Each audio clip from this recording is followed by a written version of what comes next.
The moment Michael Carter's phone rang at 2 a.m., something shifted in the universe.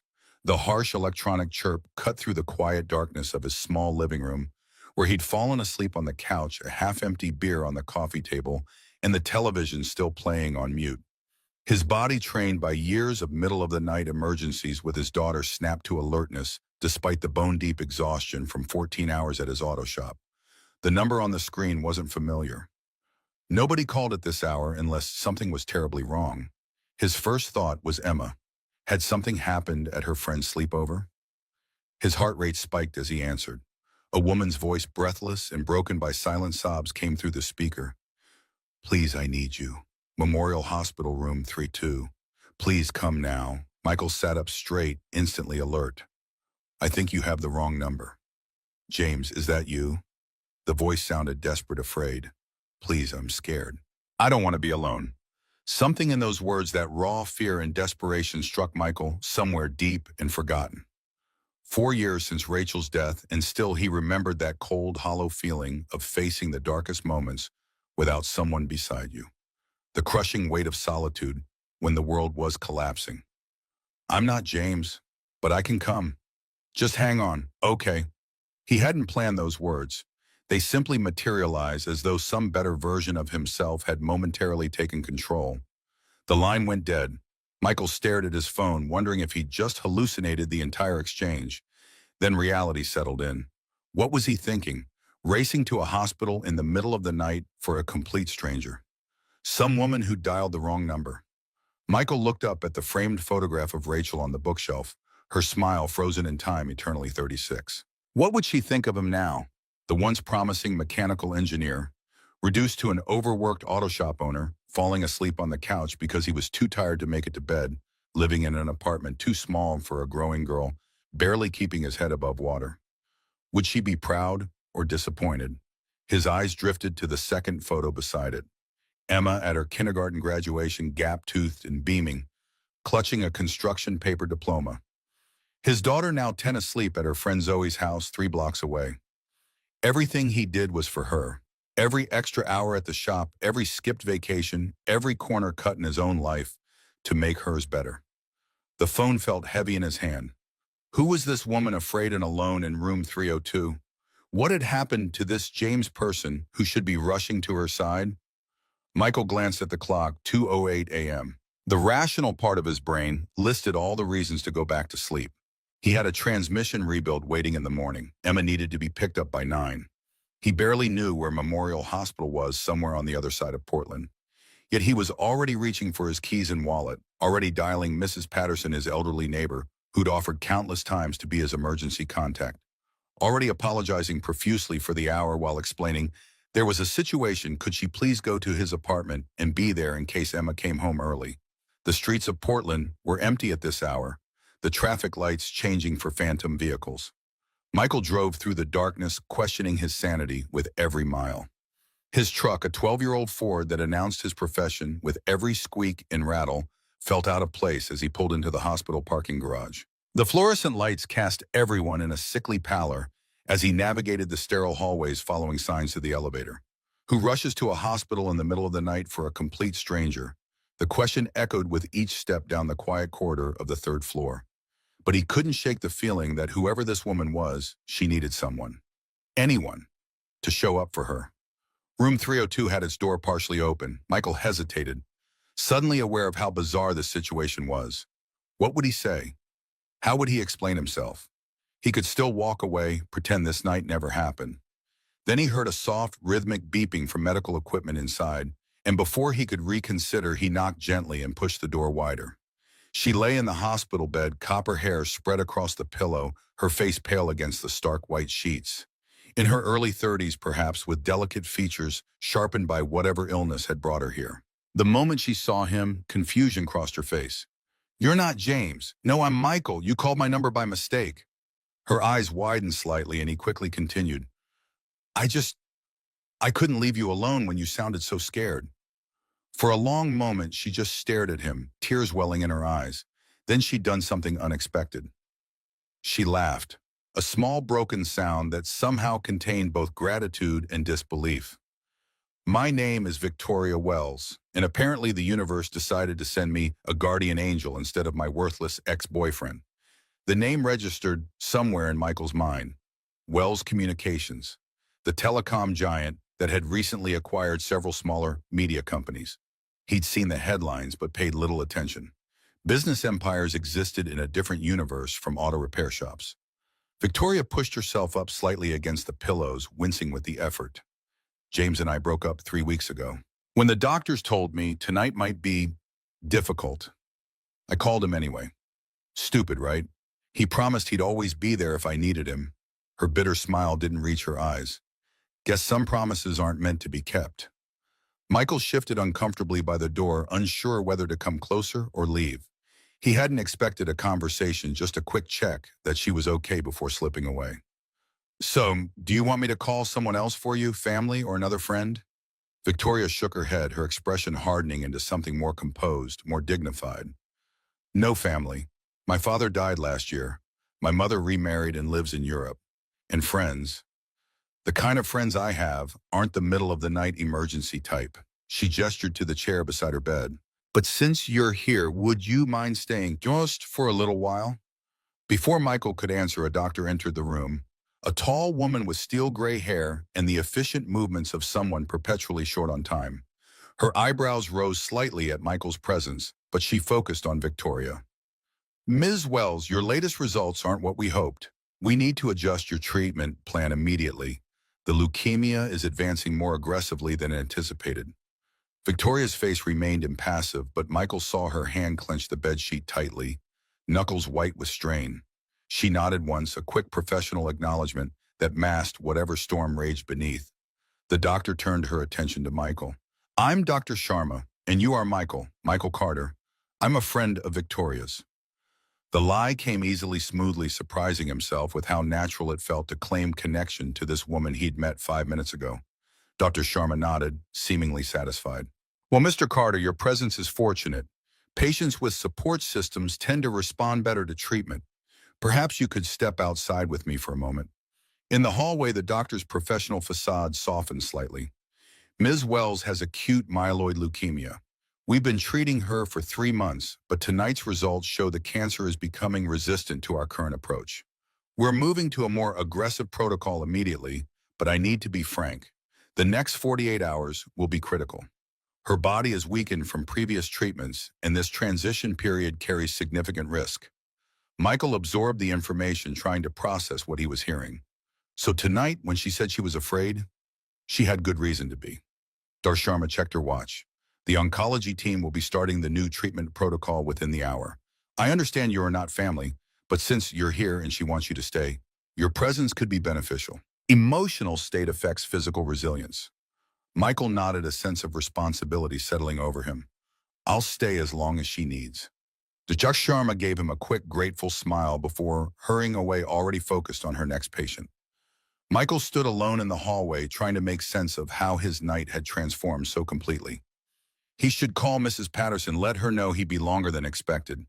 He should check if Emma had texted. He should walk away from this stranger's crisis and return to his own complicated life. Instead, he took a deep breath and re-entered room 302. Victoria looked smaller, somehow more vulnerable than she had just minutes before. The professional mask had slipped, revealing the fear beneath. Did Dr. Sharma give you the critical condition speech? Most people run for the exits after that one. I'm not most people. Michael settled into the chair beside her bed, surprising himself with his own certainty. So Victoria Wells of Wells Communications, tell me how a telecom heiress ends up alone in a hospital at 2 in the morning. Her eyebrows rose slightly. You recognize the name. Most people just think I'm some random Victoria. I read newspapers occasionally. Michael shrugged. When I'm waiting for parts deliveries or oil to drain. Though I'll admit business news isn't usually my priority, Victoria studied him as though seeing him properly for the first time. And what is your priority, Michael Carter, who answers wrong numbers at 2 a.m.? My daughter Emma, she's 10. The answer came without hesitation, the simple truth around which his entire life orbited. Everything else is just details. Something in Victoria's expression softened. Tell me about her. And so he did. For the next hour, as nurses came and went, preparing for the new treatment protocol, Michael talked about Emma. about her science fair project on automotive engine efficiency, about her obsession with vintage cars despite being too young to drive, about her struggle with math but her gift for mechanical visualization, about the weekly movie nights they'd maintained religiously since Rachel died. In return, Victoria shared fragments of her own life. The pressure of being Wells Communications' sole heir, the board members who questioned her every decision since her father's death, the ex-boyfriend who couldn't handle her diagnosis, and the friends who disappeared when cancer made her less fun at parties. It was strange how easily conversation flowed between them. Two people from entirely different worlds, connected by nothing more than a misdirected phone call and the quiet intimacy that sometimes emerges in hospital rooms at ungodly hours. "The doctors say I might not make it through the night," she told him bluntly after they'd been talking for over an hour. "That's why I called James. I didn't want to die alone." Michael felt his heart drop to his stomach. This vibrant, funny woman he'd just met might not see the sunrise. The unfairness of it hit him like a physical blow. "Then I'll stay." His voice was gentle but firm. No one should be alone for this. What he couldn't have known was that his decision to stay that night would set in motion a chain of events that would lead to blackmail, betrayal, and eventually a love story neither of them could have anticipated. Victoria had survived that night, defying her doctor's predictions. When morning came, the critical period had passed, her body responding to the new treatment protocol better than anyone expected. She'd asked Michael for his number. A deliberate exchange this time, not a wrong number in the dark. "I don't know how to thank you," she'd said, her voice stronger than it had been hours before. "Most people wouldn't have come. Most people haven't been where I've been," he'd replied, thinking of those first terrible nights after Rachel's death. "Take care of yourself, Victoria Wells." He'd walked out of the hospital thinking that was the end of their strange encounter. He had a daughter to pick up, a transmission, to rebuild a life to return to. He couldn't have been more wrong. 3 days later, as Michael was closing up Carter's Auto for the night, a sleek black car pulled into the lot. The driver, a stern-looking man in a suit that probably cost more than Michael's monthly rent, approached with an envelope in hand. "Ms. Wells requests your presence at her home tomorrow evening at 7 p.m. The address is enclosed. She said to tell you it's important." Michael had almost declined. His life was complicated enough without getting involved with a billionaire heiress with health problems. But curiosity, and if he was honest with himself, concern for Victoria, had won out. For the next 24 hours, he'd found himself distracted, wondering what Victoria could possibly want. Emma had noticed his preoccupation during their morning routine. "Dad, you put orange juice in your coffee and cereal in your lunchbox. What's wrong with you today?" He'd laughed it off, but the question lingered. What was wrong with him? Why was he so intrigued by a woman he'd spent just a few hours with, a woman from a world so different from his own that they might as well be different species? The Wells estate had been everything he'd expected and more. A sprawling mansion overlooking the city with manicured gardens and security that made Fort Knox look like a playground. Michael had felt wildly out of place in his clean but worn jeans and button-up shirt as a housekeeper led him through marble hallways to a sunroom where Victoria waited. She'd looked better than she had in the hospital. Some color returned to her cheeks, though still fragile, like a strong wind might blow her away. She'd smiled when she saw him, a genuine smile that reached her eyes. "Michael Carter, you actually came. You said it was important." He'd remained standing, too aware of the pristine white sofa that probably cost more than his truck. Victoria gestured for him to sit across from her. "I have a proposition for you, one that might sound crazy, but I hope you'll hear me out." What Victoria proposed that evening was indeed crazy. She explained that her rare form of leukemia was treatable, but would require months of aggressive therapy. Her prognosis was uncertain. What was certain was that her board of directors was using her illness as an excuse to try to wrest control of her company from her.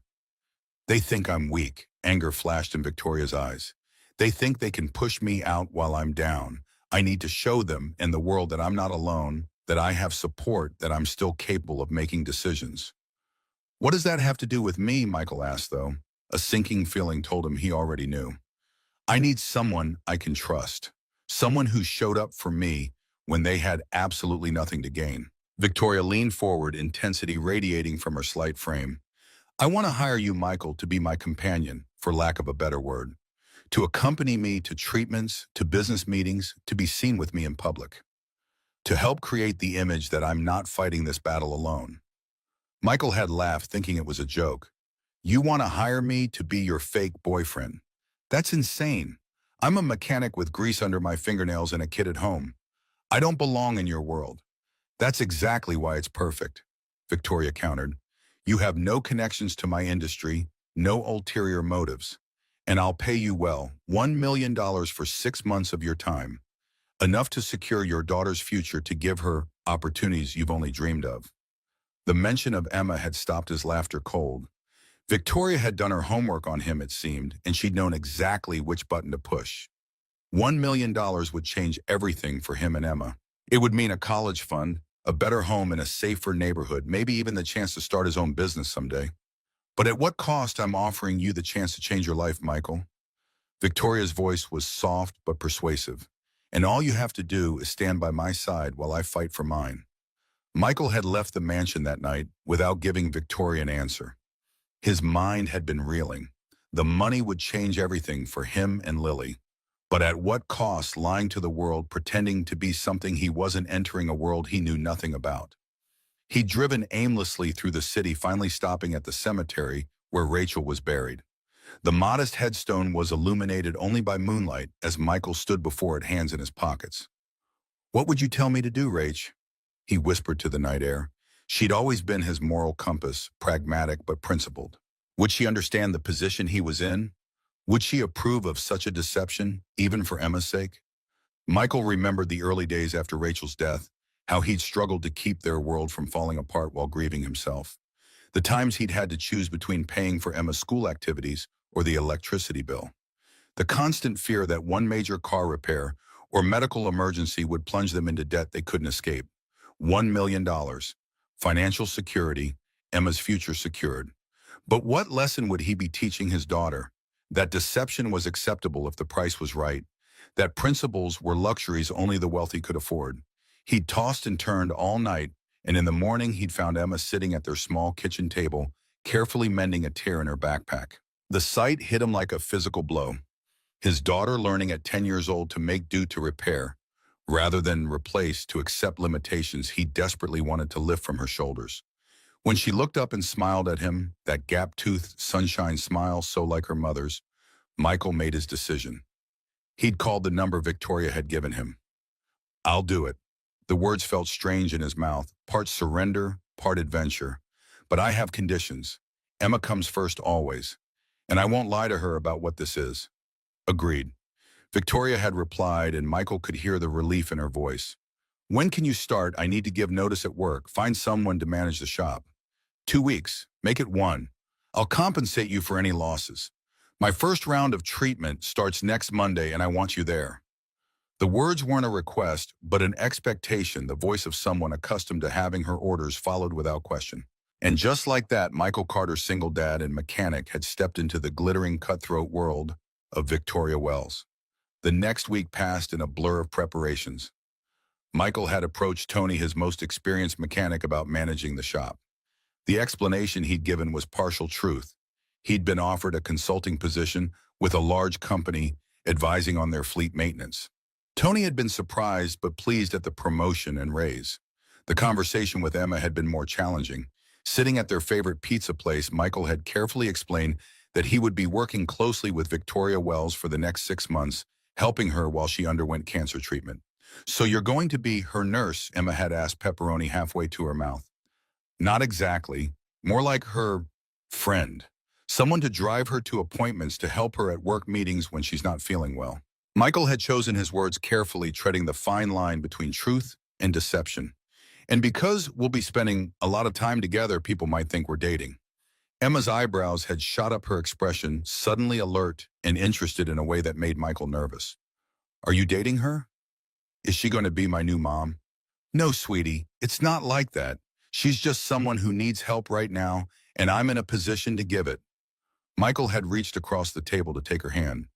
But this job is going to pay very well. Enough that we can move somewhere nicer, save for your college, maybe even take that trip to Disney World we've talked about. Emma had studied him with the unnervingly perceptive gaze she sometimes got, so like Rachel's, it almost hurt. But if you're pretending to date her, isn't that lying? The question had pierced Michael right to his core. Yes, it is in a way. He'd admitted knowing he couldn't expect Emma to maintain integrity he himself abandoned. But sometimes life is complicated, and there's a difference between a lie that hurts people and one that helps someone in need. Emma had considered this, head tilted to one side. Like when I told Mrs. Chen that I love the sweater she gave me for Christmas, even though it's itchy and has cats all over it.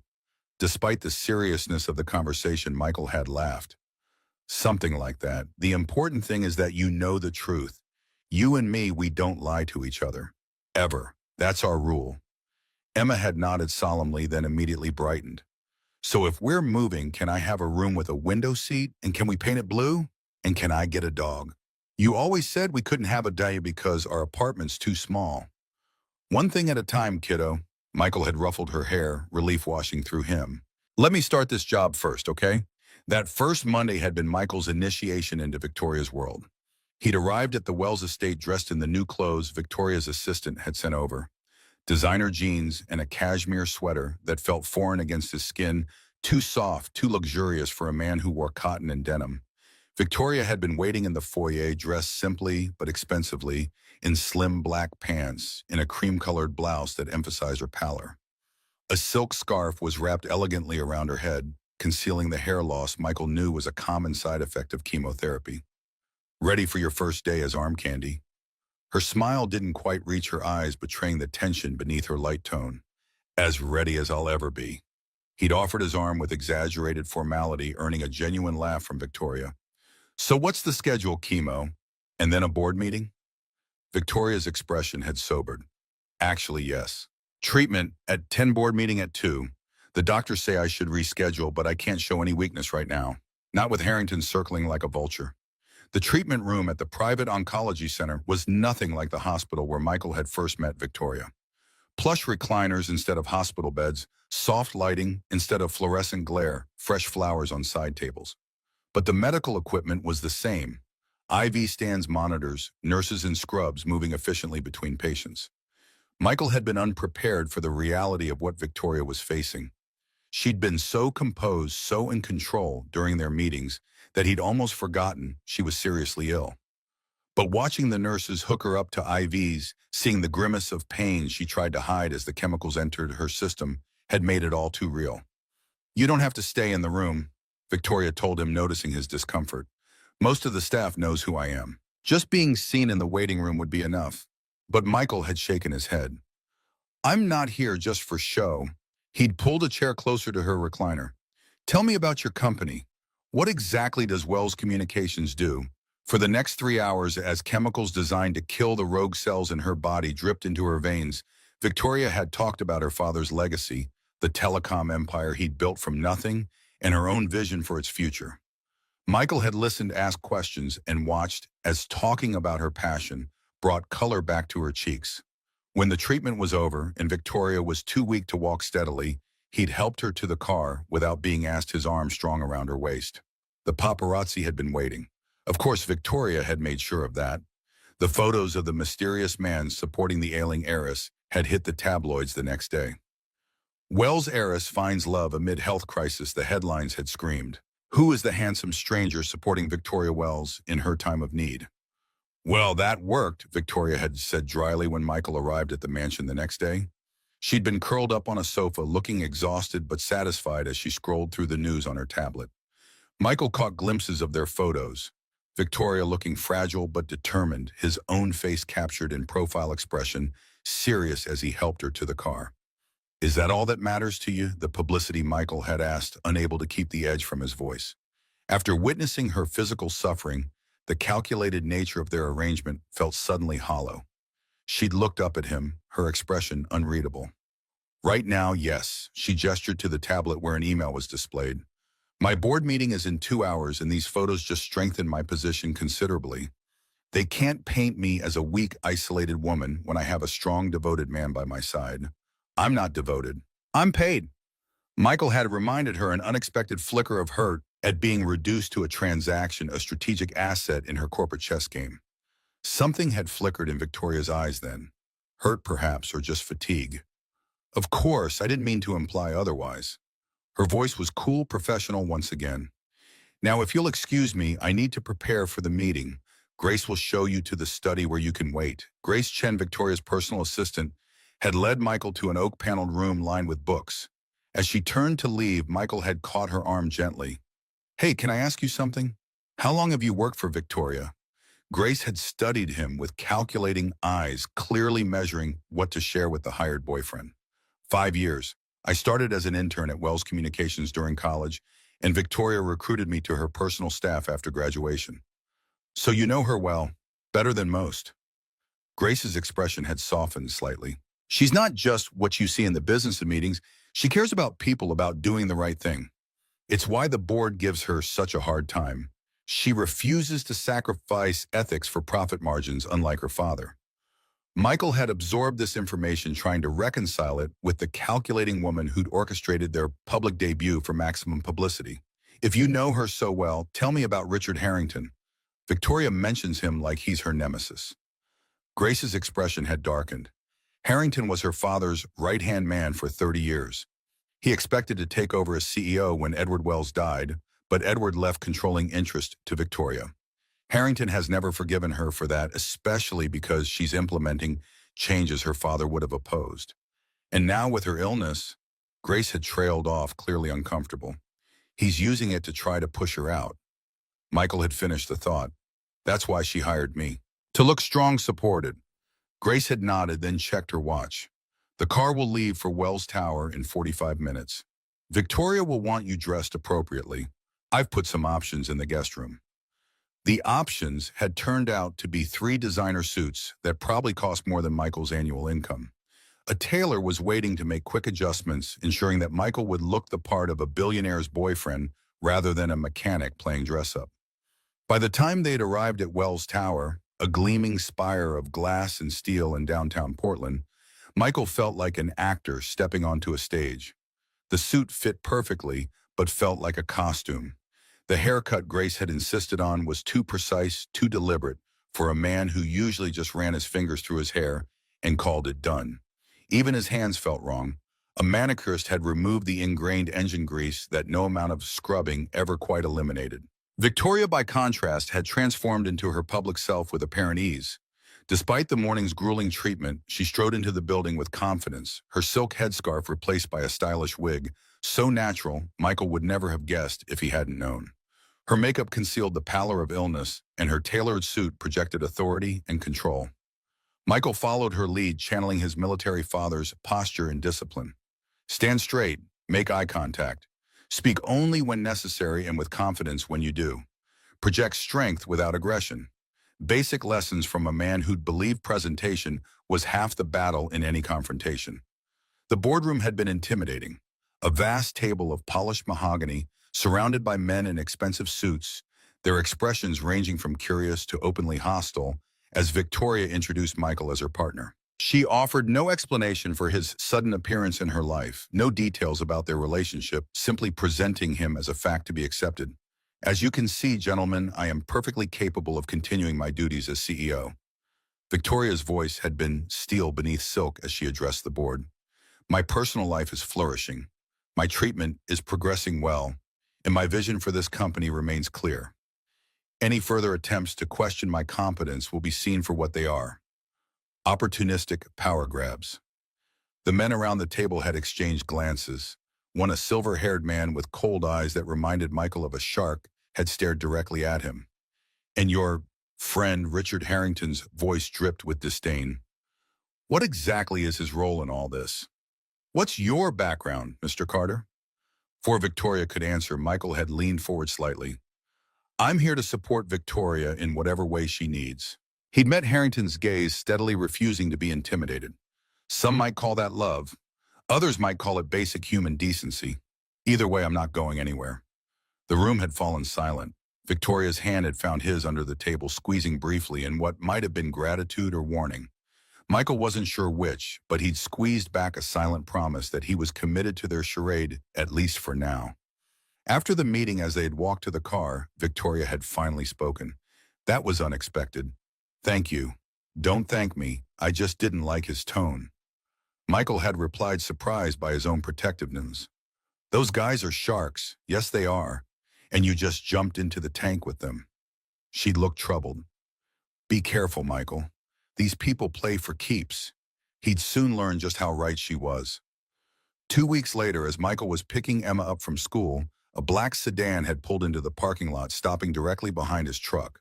Emma waited in the car. Michael had handed his daughter the keys, instinct warning him before he'd even seen who emerged from the luxury vehicle.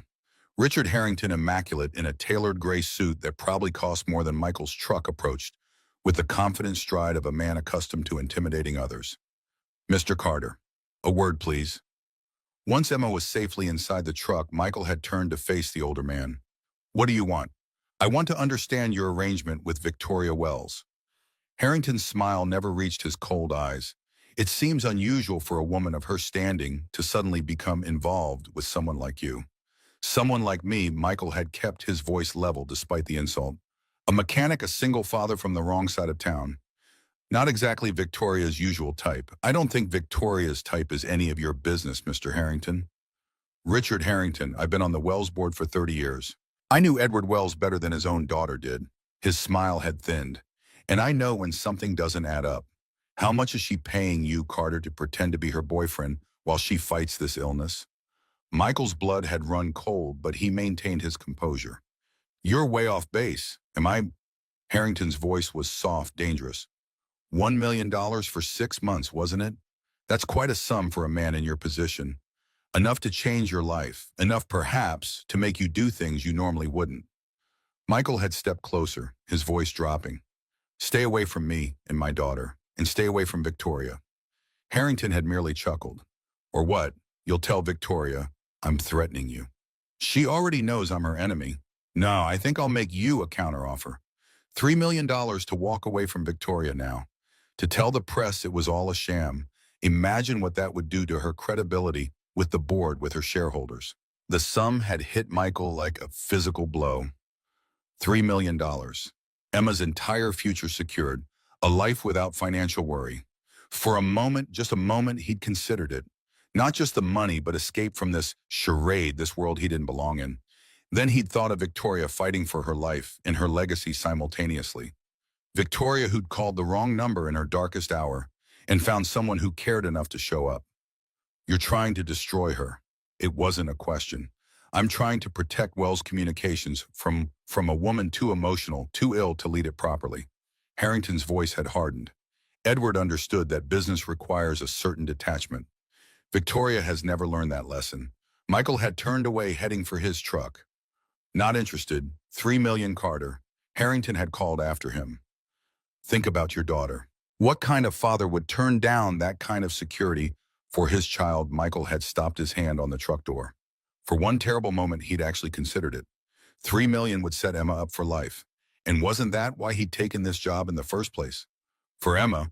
But then he'd thought of his daughter's face that morning as she'd carefully sewed the torn strap on her backpack instead of asking for a new one.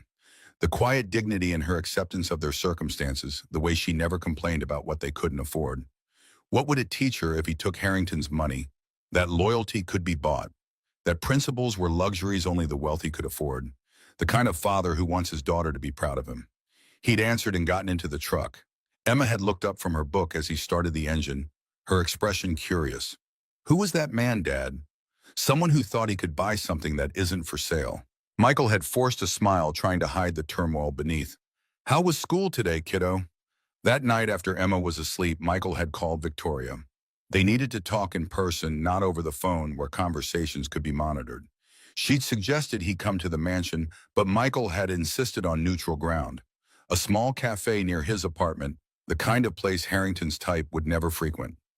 Victoria had arrived looking oddly vulnerable in jeans and a simple sweater, her silk headscarf replaced by a knit beanie.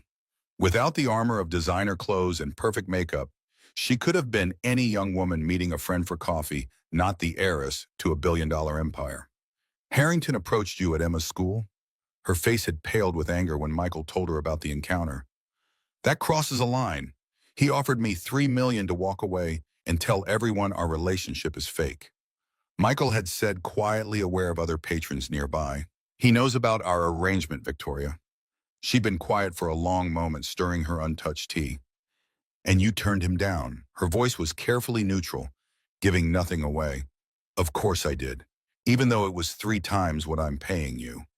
Victoria's eyes had finally met his, searching for something Michael couldn't identify. Is that all you think this is about, the money? Michael had run a hand through his hair in frustration. Isn't it?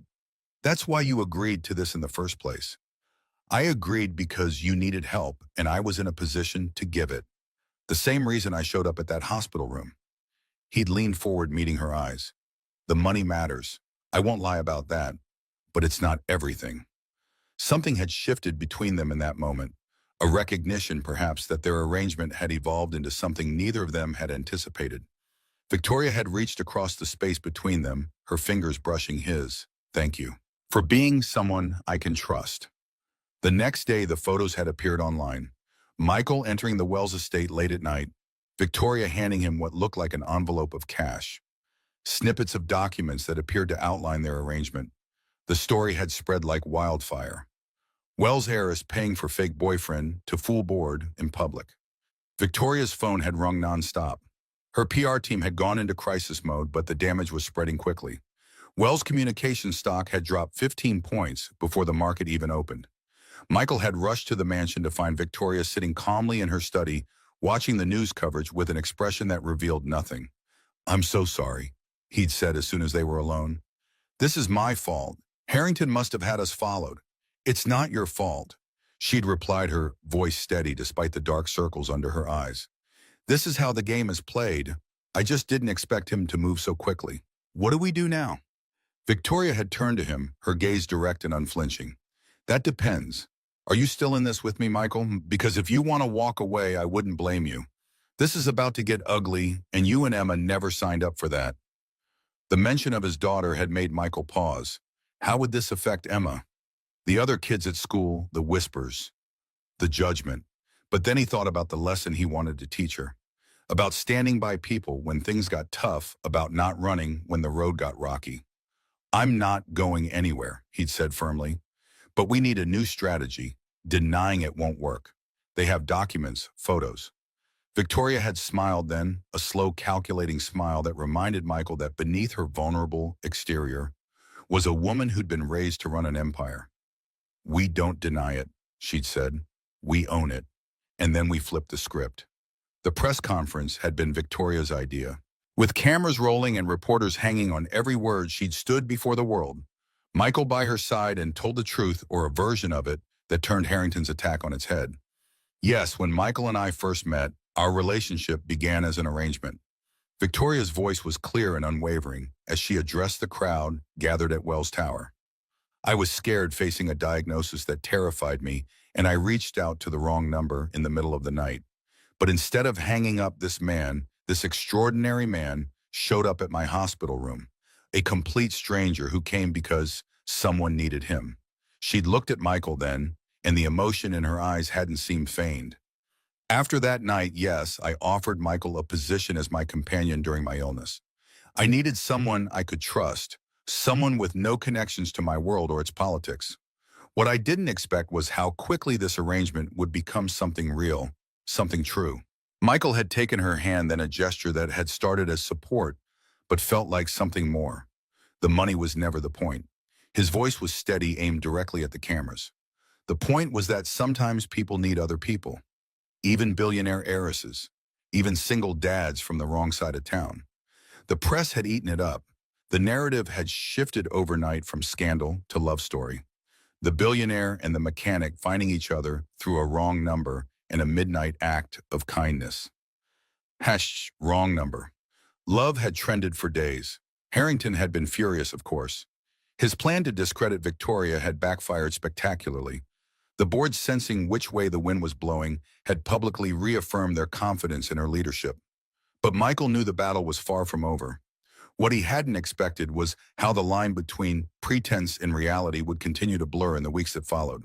Victoria's treatments progressed with the brutal rhythm of modern oncology.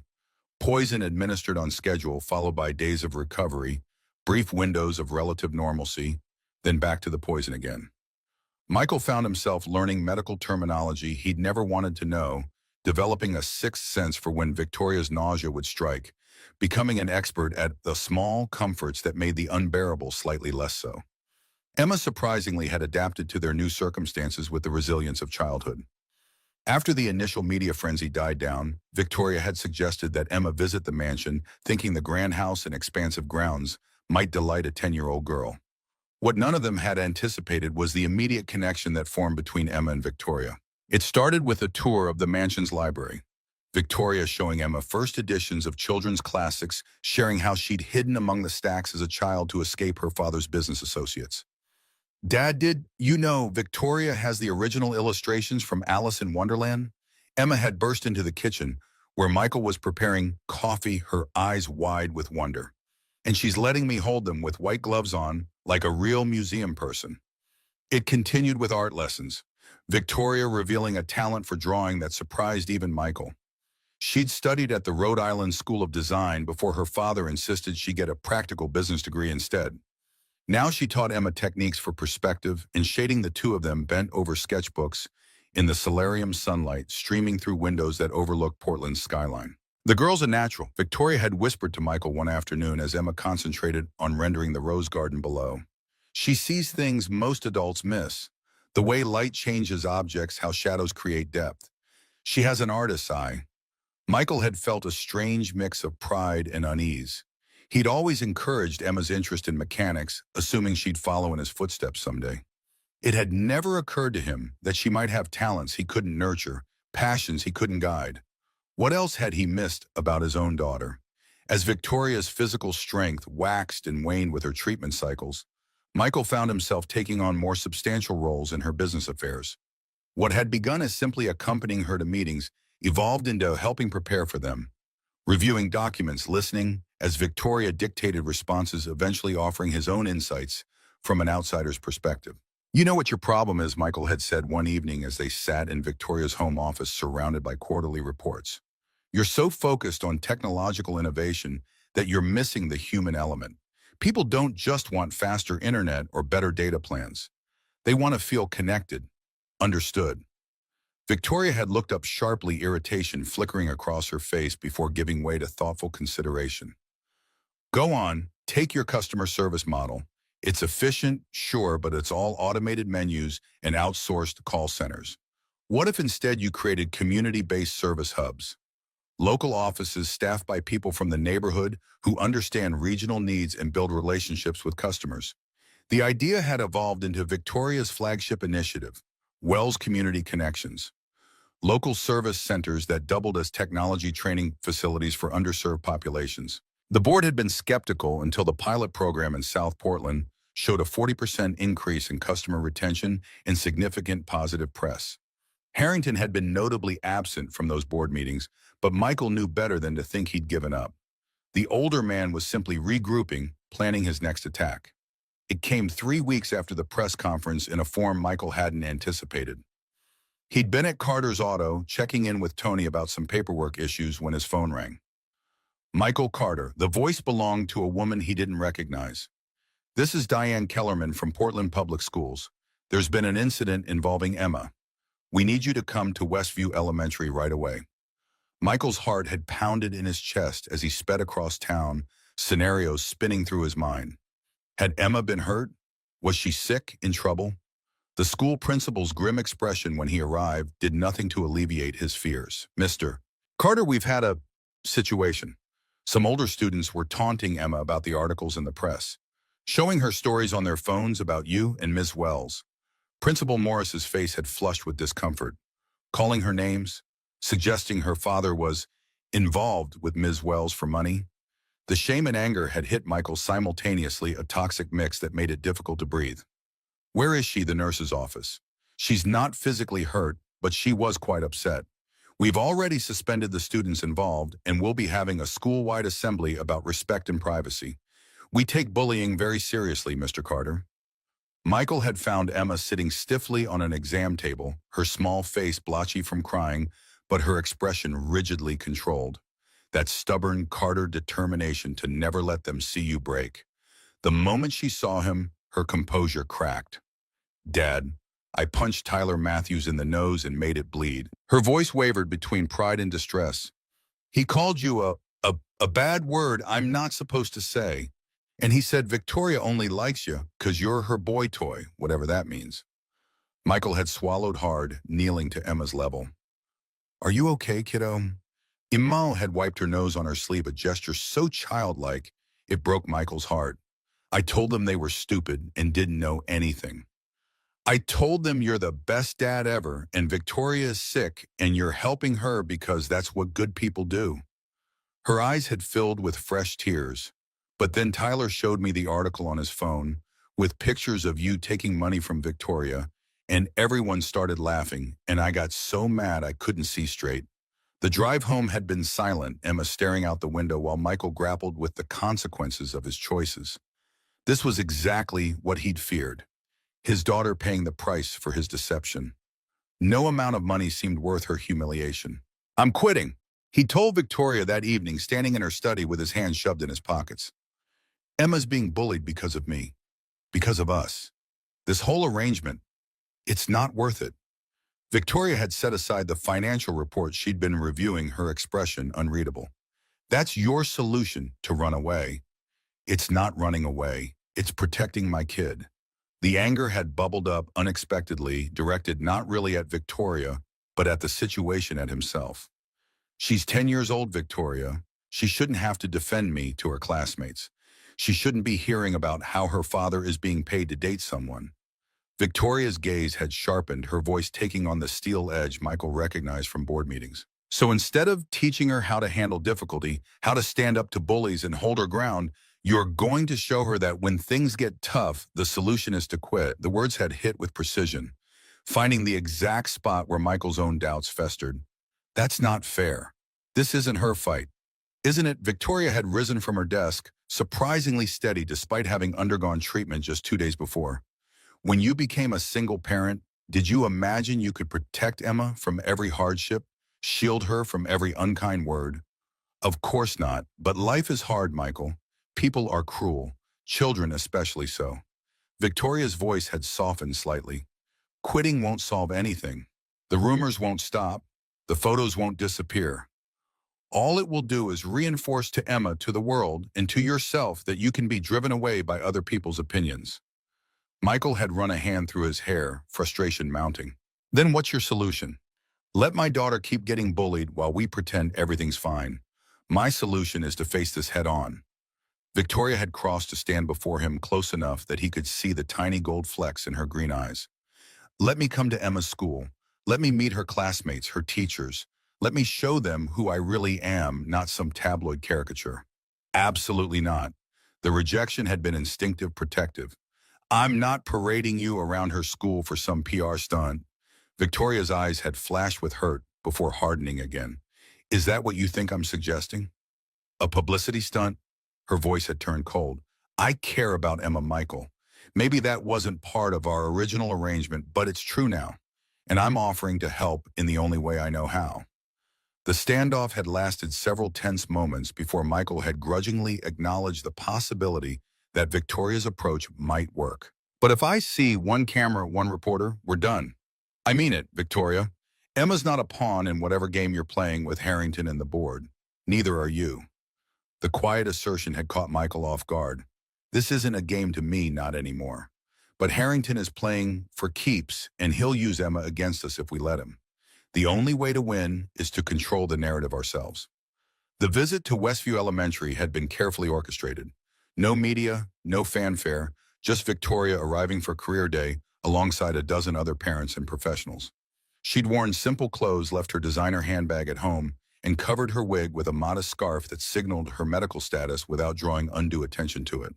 Her presentation to Emma's class had focused not on her wealth or position, but on communication technologies and how they connected people across distances. She'd brought prototype phones for the children to examine, explained how satellites transmitted signals, and ended with a surprisingly emotional appeal for using technology to build bridges rather than walls.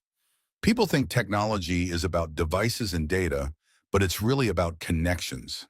Victoria's voice had grown soft, reflective. When I was diagnosed with leukemia, I called the wrong number in the middle of the night. Instead of hanging up, the person on the other end came to the hospital and sat with me through the scariest night of my life. That connection, a voice in the darkness, a hand to hold when I was afraid, that's more powerful than any technology I could develop. Emma had beamed with pride from her front row seat, the same children who had whispered behind her back, now wide-eyed with admiration. After the presentation, Victoria had joined Emma for lunch in the cafeteria, sitting at the crowded table as naturally as if she dined on plastic trays every day, answering questions about satellites and cell towers, while deftly deflecting personal inquiries with good humor. By the time they'd left the school, something fundamental had shifted. Victoria was no longer the woman paying Michael to be her boyfriend. She was Emma's friend, the cool adult who knew about art and technology, and treated Emma like her opinions mattered. That evening, as Michael tucked Emma into bed, she'd asked the question he'd been dreading. "Dad, do you love Victoria like for real, not pretend?" Michael had carefully folded the edge of Emma's comforter, buying time to consider his answer.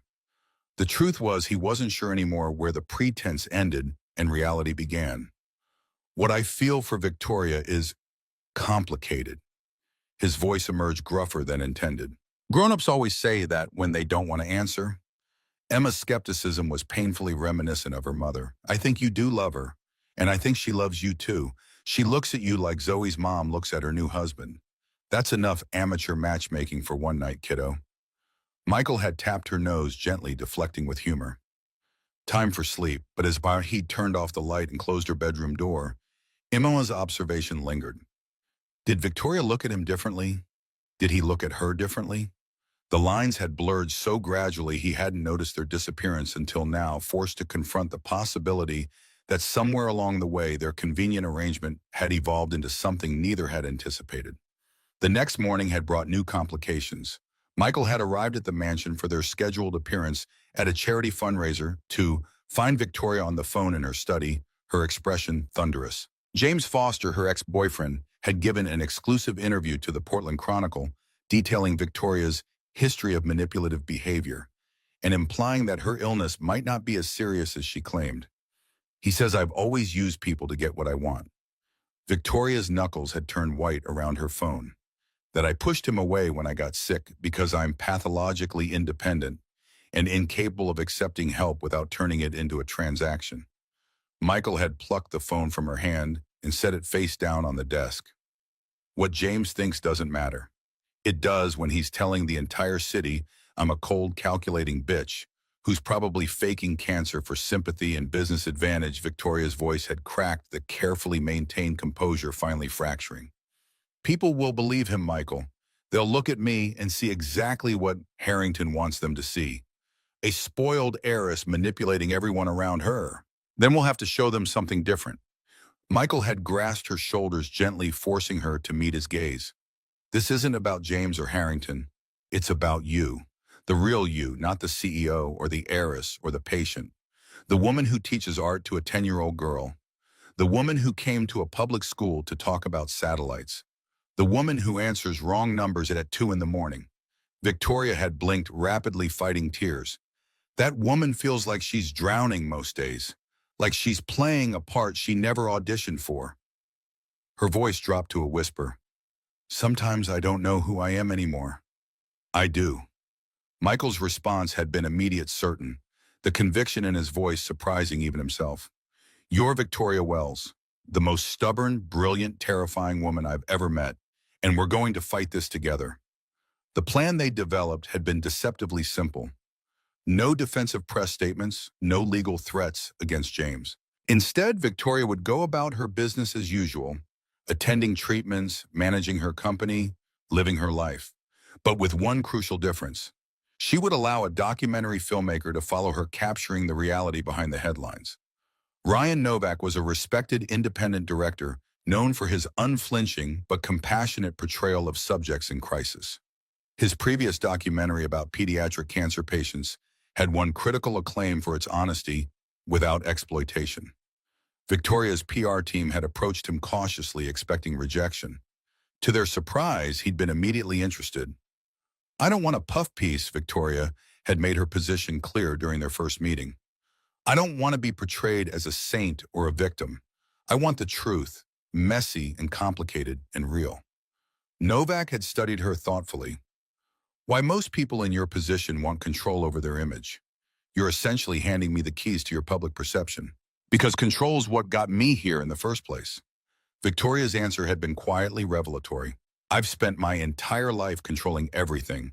My emotions, my company, my relationships. And where has it gotten me? Alone in a hospital room at 2 in the morning, calling the wrong number because there was no right number to call. The filming had begun immediately, Novak's small crew becoming near constant presences in Victoria's life. They captured her board meetings and chemotherapy sessions, arguments with Michael, and quiet moments with Emma. Nothing was off limits, except Emma's face, which Michael had insisted remain unfilmed. Harrington had been predictably outraged, filing injunctions to prevent any footage from within Wells Tower from being used, claiming corporate privacy concerns. But Victoria had anticipated this move, having already secured board approval for the project as a transparency initiative designed to humanize the company. What Victoria hadn't anticipated was James's next move. 2 weeks into filming, as Michael accompanied her to a crucial treatment session, they'd arrived at the oncology center to find James waiting in the lobby, his handsome face carefully arranged in an expression of concern. I saw the Chronicle piece. I wanted to apologize in person. His voice had carried just enough to be overheard by nearby patients and staff, a calculated performance of contrition. I should never have spoken to the press. I was hurt, angry about how things ended between us. But seeing you now, knowing what you're going through. Michael had felt Victoria tense beside him, sensed the fragile control she maintained over her emotions. He'd stepped slightly forward, a physical barrier between her and James. This isn't the place. His voice had remained conversational, but with an undercurrent of steel. Victoria has treatment in 10 minutes. Whatever you need to say can wait. I'm not here to cause trouble. James had raised his hands in a gesture of innocence that rang false to Michael's ears. I just wanted Victoria to know I still care, that I'm here if she needs me. She doesn't. Michael's response had been immediate, definitive. She has everything she needs. The standoff had continued until a nurse had approached, clipboard in hand, to escort Victoria to her treatment room. James had retreated, but not before ensuring several onlookers had witnessed the encounter. By that evening, social media was buzzing with speculation about a love triangle involving the Wells heiress, her new boyfriend, and her repentant ex. He's working with Harrington.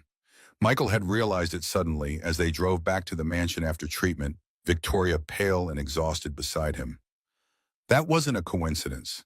He showed up knowing exactly when your appointment was. Victoria had closed her eyes, too drained to maintain her usual defenses. Of course he is. James always aligns himself with whoever has the most power. When I was CEO with my father's backing, he was my devoted boyfriend. When I got sick and Harrington started making moves, James jumped ship. The realization that James and Harrington were coordinating their attacks had prompted a shift in strategy. Victoria had contacted Novak that evening, requesting a sit-down interview specifically addressing James's claims. The resulting footage was raw, unfiltered. Victoria, without makeup, visibly weakened by her treatment, speaking with quiet dignity about her relationship with James and his abandonment after her diagnosis. I don't blame James for leaving. Victoria's voice had been steady despite her exhaustion. Cancer is terrifying. Not everyone can handle watching someone they care about suffer, but I do blame him for pretending now that he wants to help, when what he really wants is to help Richard Harrington take my company. The interview had gone viral within hours of Novak releasing a short clip online. Couch Team Victoria had started trending, with thousands sharing stories of partners who'd abandoned them during illness or crisis. James had issued a hasty statement claiming his words had been taken out of context, but the damage was done. Public opinion had swung decisively in Victoria's favor. Harrington, however, was not so easily deterred. His next attack came from an unexpected direction. Michael had been at the mansion reviewing documents for an upcoming board presentation when Tony had called from Carter's Auto in a panic. There's some guy from the health department here. Says he's received complaints about improper disposal of automotive fluids. They're threatening to shut us down. The inspection had found multiple violations that hadn't existed during the legitimate inspection just 6 months earlier. The fines would have bankrupted the shop if paid immediately.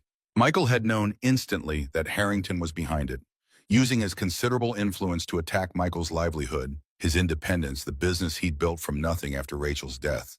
Victoria had been incensed when Michael told her, immediately offering to pay the fines to hire lawyers to use Wells Communications' considerable clout to fight back. Michael had refused, his pride stinging at the idea of being rescued like some damsel in distress. "This is my business, my problem." His voice had been sharper than intended. "I'll handle it.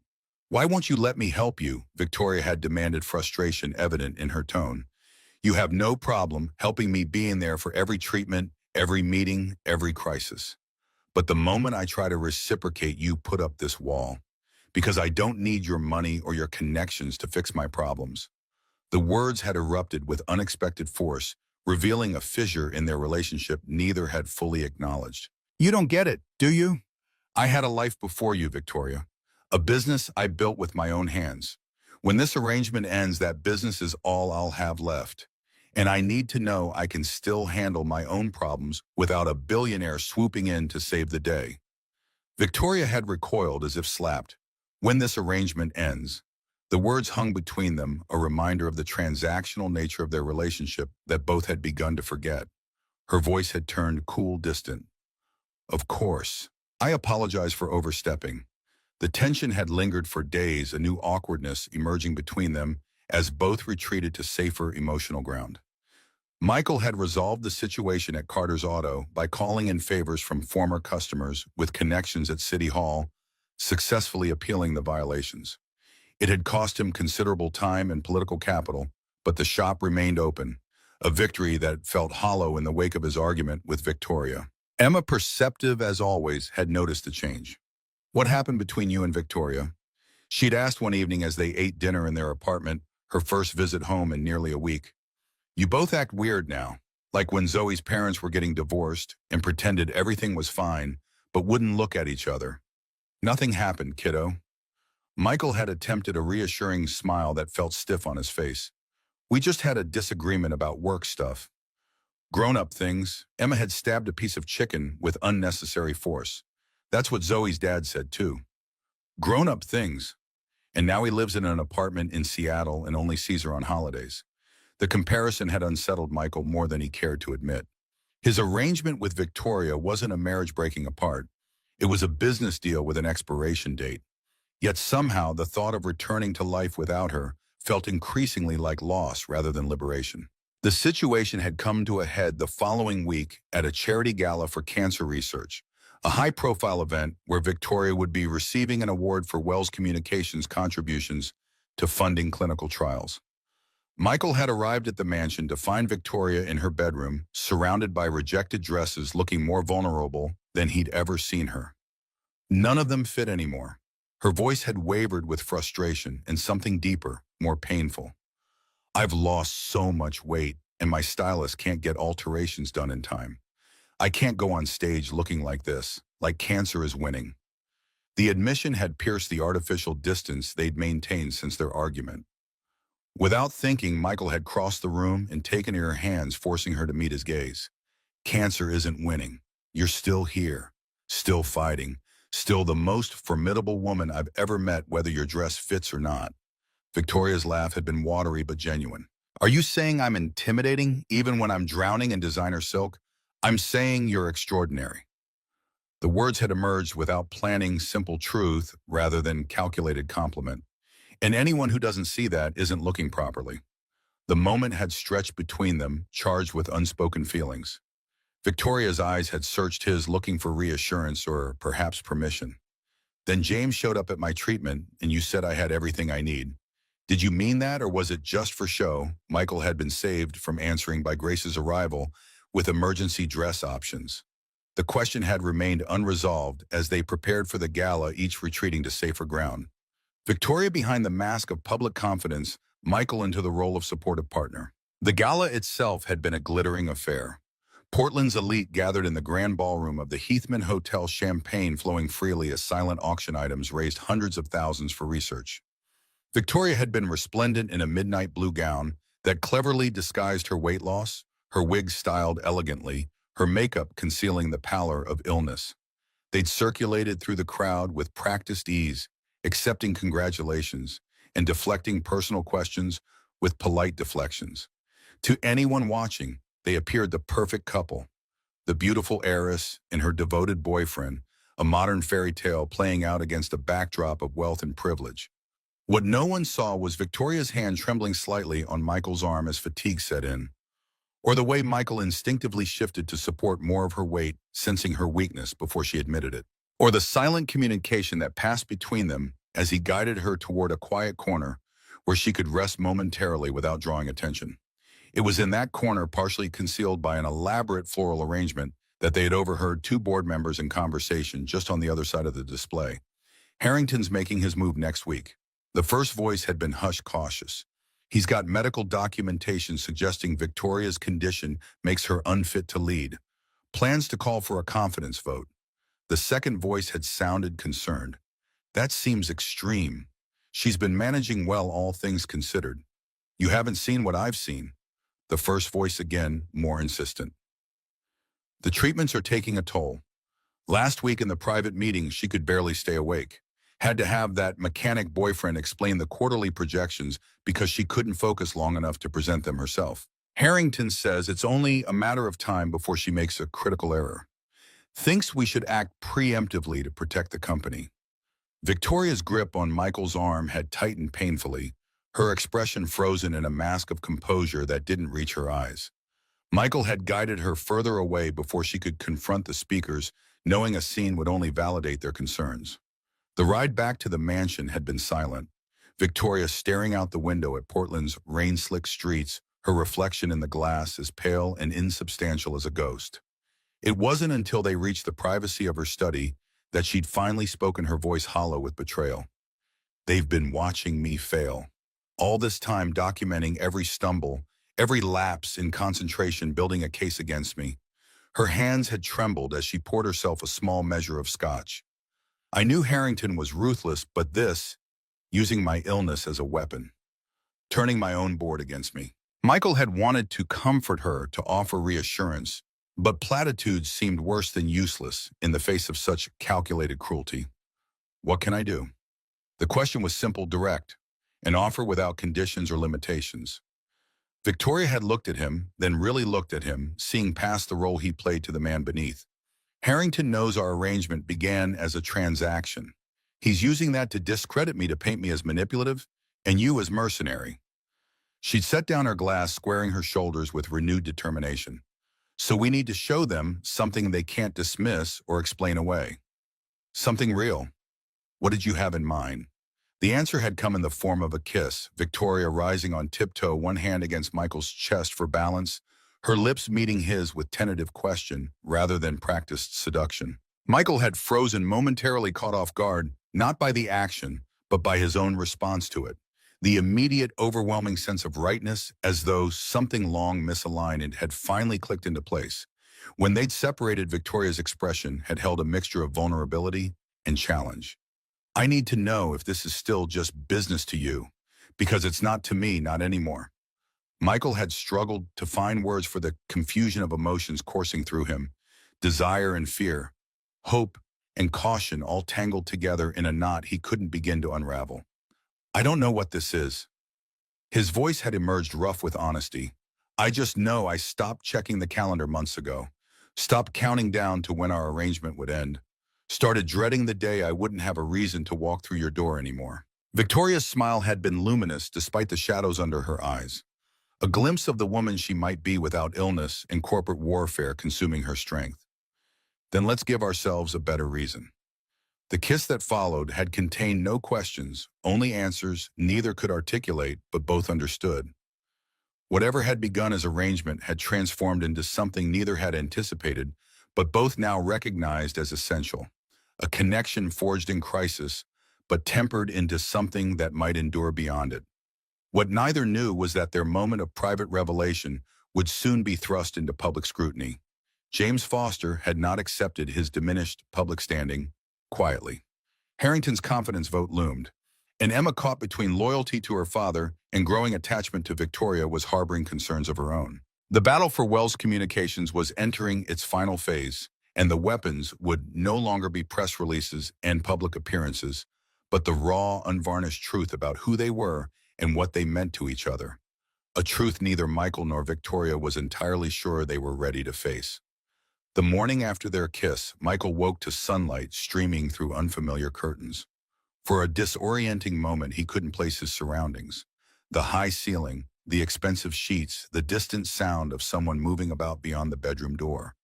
Then memory returned in a rush, Victoria's lips against his, the wordless decision to stay the careful navigation of intimacy constrained by her physical fragility. He'd slept in one of the mansion's guest rooms down the hall from Victoria's suite, both of them silently acknowledging that whatever was growing between them needed time, space, and better circumstances to fully bloom. Yet something fundamental had shifted. The pretense stripped away, leaving them in uncharted territory without the clear parameters of their arrangement to guide them. Michael found Victoria in the kitchen, a space larger than his entire apartment, yet somehow the most normal room in the mansion. She wore loose pajamas and a silk headscarf barefoot as she prepared tea.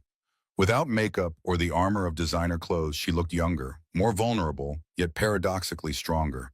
A woman comfortable in her own skin, despite everything her body had endured. "Good morning." Her smile was tentative questioning. "Sleep well. Better than I should have, considering." Michael accepted the offered mug of coffee, their fingers brushing in the exchange. The familiar jolt of connection remained undiminished in daylight. "We should talk about last night." Victoria leaned against the counter, both hands wrapped around her tea mug, as though drawing warmth from it. "I'm not sorry if that's what you were worried about, but I understand if you are. This wasn't part of our agreement." Michael studied her face, searching for regret or uncertainty and finding none. "I'm not sorry either. That's what scares me." They were interrupted by the arrival of Grace, tablet in hand, already firing off the day's obligations and concerns. The Wells Communications quarterly report needed final approval. Dr. Sharma had called to discuss adjusting Victoria's treatment schedule. Ryan Novak wanted to film Victoria's physical therapy session that afternoon. The charity gala had raised over $2 million for cancer research, with photographs of Victoria and Michael prominently featured in the morning society pages. Reality intruded, postponing whatever revelation might have emerged between them. By unspoken agreement, they set aside personal matters to focus on the immediate challenges: Victoria's treatment and the looming confidence vote Harrington had engineered. That vote, scheduled for the following Monday, dominated their thoughts and actions over the next 5 days. Victoria threw herself into preparation with the focused intensity Michael had come to recognize as her response to fear. Working longer hours, pushing through fatigue, refusing to acknowledge physical limitations, even as they became increasingly evident. Michael watched with growing concern as she drove herself to exhaustion each day, collapsing into restless sleep only to wake and begin again. His attempts to slow her pace were met with gentle but firm resistance. "I can rest when my company is secure. The alternative is unthinkable." On Friday afternoon, as Victoria reviewed financial projections for the 20th time, Michael finally intervened. "This isn't sustainable. You need rest before Monday, not just for your health, but for your performance. The board needs to see you at your strongest." Victoria looked up, shadows beneath her eyes betraying her exhaustion, despite the determined set of her jaw. "What do you suggest, that I take a spa day while Harrington finalizes his coup?" Her laugh held no humor. "Richard has been planning this for years, waiting for the perfect opportunity. He's not going to win because I was weak when it mattered most." The vulnerability beneath her defiance was so evident, it made Michael's chest ache. He perched on the edge of her desk close enough that she had to look at him. Sometimes the strongest move isn't pushing harder, but knowing when to step back. "We have 72 hours until that vote. You've done everything possible to prepare. Now you need to trust that it's enough, that you're enough, and give your body the rest it needs to carry you through Monday." Victoria's resistance had wavered, then collapsed entirely as the wisdom of his words penetrated her exhaustion. The night before the vote found them not at the mansion, but at a small cabin on Mount Hood that belonged to Victoria's family. A rustic retreat far from the pressures of Portland, where cell reception was spotty, and Victoria's father had enforced a strict no business calls policy during rare family vacations. Emma had joined them, delighted by the chance to explore the surrounding forest and lake. Her presence transformed the dynamic between Michael and Victoria, creating a buffer that allowed them to exist in the moment without confronting the uncertain future that awaited them after Monday's vote. That evening, as Emma slept soundly in the cabin's loft bedroom, Michael and Victoria sat on the deck overlooking the darkened lake, a comfortable silence between them broken only by the occasional call of night birds. I've been thinking about what happens next. Victoria's voice was soft, contemplative. After the vote, whether we win or lose, Michael waited, sensing she needed to navigate this conversation at her own pace. Our arrangement technically ends in 3 weeks. She turned to look at him directly, moonlight silvering her features. That was the original agreement. 6 months. Michael nodded, unable to articulate the complicated emotions her reminder evoked. The contract that had once seemed so important now felt like an artifact from another lifetime, irrelevant to the reality they now inhabited. I'd like to renegotiate the terms. Victoria's tone shifted to something almost formal, a defensive mechanism he recognized when she approached emotionally dangerous territory. Not the financial aspect, but the parameters, the expectations, the duration.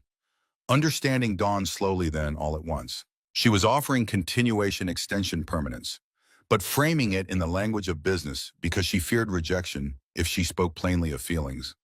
The realization was humbling, that this woman who commanded an empire could be uncertain of her welcome in his heart. I've never been good at this. Victoria's admission broke the lengthening silence. Vulnerability.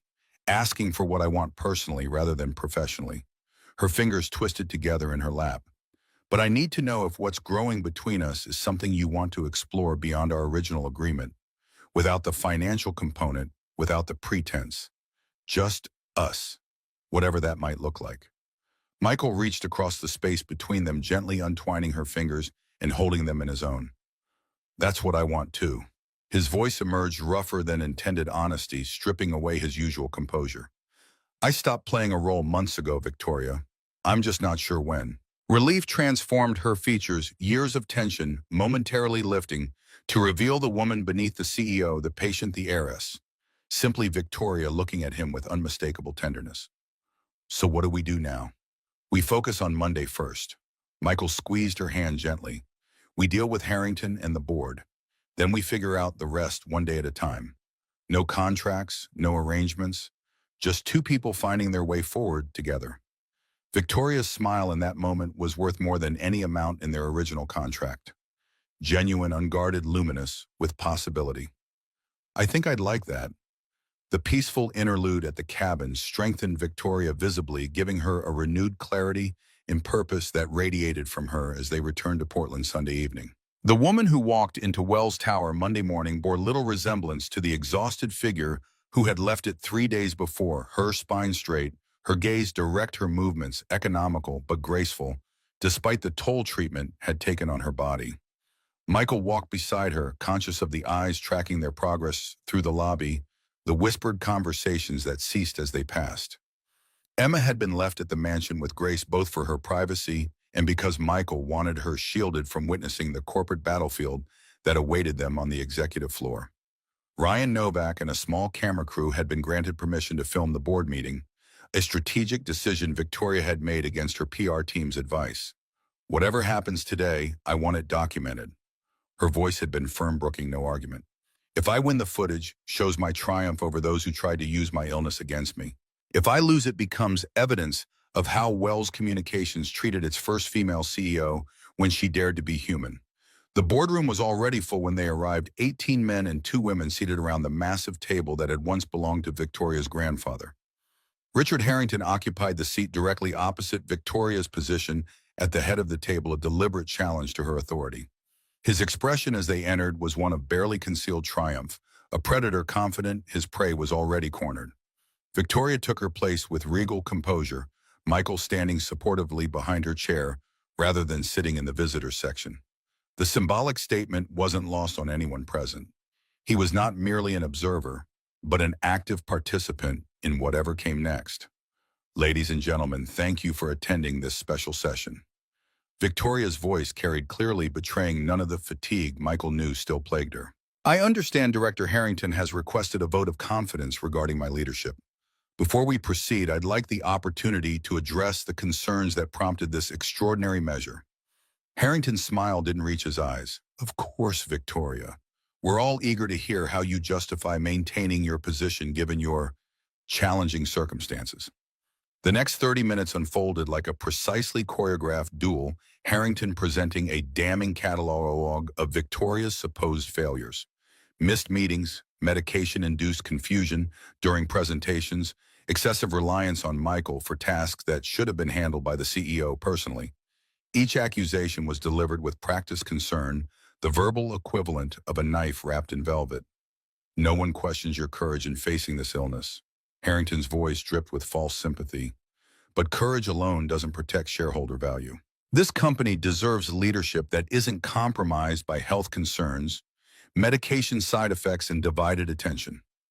Throughout the attack, Victoria remained expressionless, making notes on the legal pad before her rather than visibly reacting.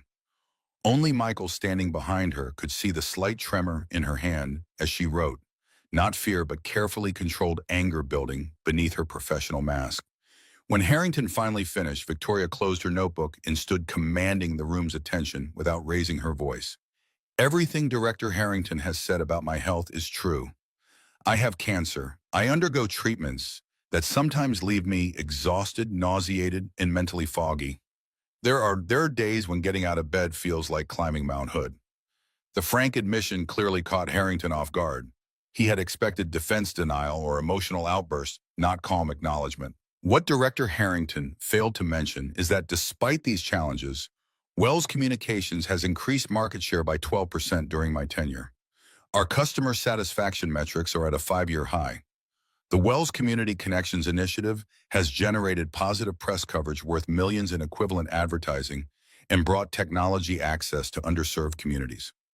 Victoria placed both hands on the table, leaning forward slightly to emphasize her next words. Yes, I've delegated more responsibilities than my father did. Yes, I've brought in new perspectives, including Michael's, precisely because his outsider viewpoint helps us see blind spots we've developed over decades of industry dominance. And yes, I've prioritized long-term sustainable growth over quarterly profits that look good on paper, but mortgage our future. Her gaze swept the table, meeting each board member's eyes in turn. If that's not the kind of leadership you want, then by all means, vote me out today. But know that you're not voting against a sick woman unable to fulfill her duties. You're voting against a leadership philosophy that values people alongside profits, innovation alongside tradition, and ethical business practices alongside expedient ones. The silence that followed her speech stretched taut with tension, broken finally by Harrington's practiced chuckle. A lovely speech, Victoria. Very inspiring. But rhetoric doesn't change reality. You are physically compromised, emotionally volatile, and increasingly dependent on outside support. He glanced dismissively at Michael. The board has a fiduciary responsibility to ensure stable leadership. Michael felt rather than saw Victoria tense, preparing for another round of verbal combat. But before she could respond, he stepped forward, placing a hand lightly on her shoulder, a request, not a demand, that she yield the floor to him. She hesitated briefly, then nodded, understanding, passing between them without words. Mr. Harrington makes an interesting point about outside support. Michael's voice filled the room, his tone conversational rather than confrontational.